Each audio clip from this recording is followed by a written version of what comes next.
How to create custom views in Microsoft Excel. Hello guys, welcome back to Tech Wizard, and today's video I'll show you how to do that. So as you can see, I have two columns and I have the stock column, then I also have the profits column, as you can see.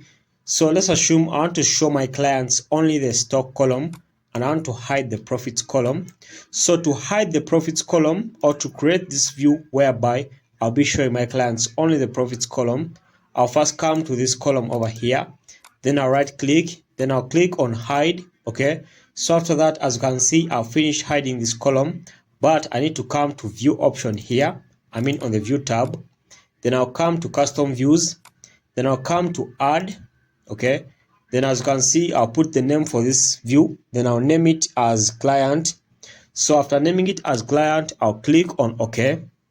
Okay, so after naming it as client, as you can see, this view will be shown to my clients. Okay, so now I'll put back my view to the normal way.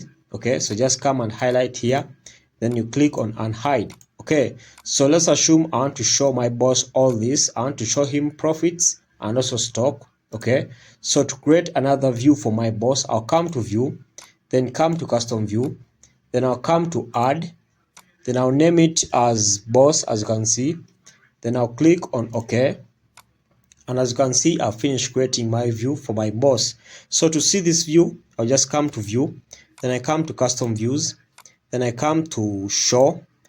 Okay, so when I click, let me repeat again, come to view, come to custom view, then I'll click client, I'll choose client view, then I'll click on show.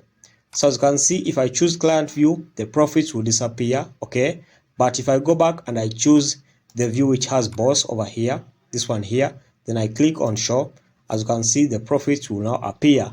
Alright guys, so thanks for watching. We shall meet in the next video.